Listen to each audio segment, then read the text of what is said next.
حج کے 5 دن ہیں. حج کے کتنے دن ہیں؟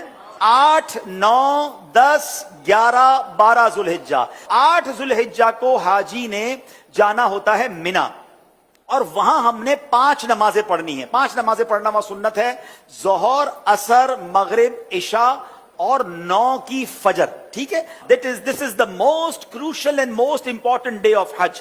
حج کا سب سے اہم دن جو ہے وہ 9 ذوالحجہ ہے. یعنی اگر کوئی آپ سے سوال کرے حج کس دن ہوتا ہے، تو حج 9 ذوالحجہ کو ہوتا ہے، کیونکہ اس دن یوم عرفہ ہے. یہ حج کا رکن اعظم ہے، سب سے مین دن ہے جو حج کا، وہ 9 ذوالحجہ ہے. یعنی کوئی عرفات نہیں گیا تو اس کا حج ہی نہیں ہوگا نا.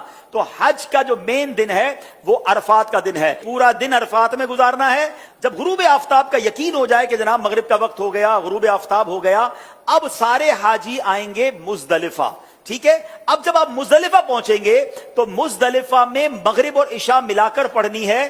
عرفات میں مغرب نہیں پڑھیں گے. یہ بھی اللہ کی شان ہے کہ مغرب کا وقت بھی ہو جائے مگر مغرب نہیں پڑھنی ہے. مزدلفہ جانا ہے اور وہاں عشاء کے وقت میں، مغرب کے وقت میں نہیں، عشاء کے وقت میں مغرب اور عشاء ملا کر پڑھنی ہے. اور فجر بھی مزدلفہ میں پڑھیں گے. پوری رات ہماری کہاں گزرے گی؟ مزدلفہ میں. اب جو صبح آئے گی کون سی صبح ہوگی؟ کون سی صبح ہوگی؟ 10 کی. 10 تاریخ کو کیا ہوتا ہے؟ کیا ہوتا ہے؟ ہاں، ساری دنیا بقرعید مناتی ہے مگر خدا کی قسم جو آج عید مناتا ہے نا، میلا کچیلا ہے، بال بکھرے ہوئے ہیں، مطلب نیند بھی نہیں ہوئی ہے، مگر خدا کی قسم وہ جو عید کا مزہ ہے، وہ جو تھکن کا مزہ ہے، وہ جو سرور ہے، وہ دنیا کی کسی اور چیز میں نہیں ہے. اللہ ہمیں ہر سال ایسی عید نصیب فرمائے. اب رات کو کنکریاں ڈھونڈ لینی ہے. اب 10 ذوالحجہ کو 3 کام کرنے، اس کی روٹین یاد کر لیں. 10 ذوالحجہ کا پہلا کام ہوگا شیطان کو کنکری مارنا. پہلا کام کیا ہے؟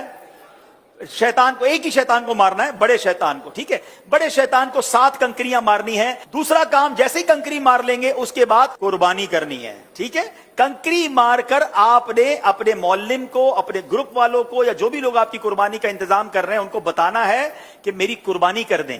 جیسے ہی آپ کو کنفرمیشن ہو جائے کہ آپ کی حج کی قربانی ہو گئی ہے، اس سے پہلے نہیں، کنفرمیشن ہو جائے، اس کے بعد آپ نے سر کے بال اتار دینے ہیں، یا قصر کرانا ہے یا حلق کروانا ہے. اسلامی بہنوں نے تو قصر ہی کرنا ہے.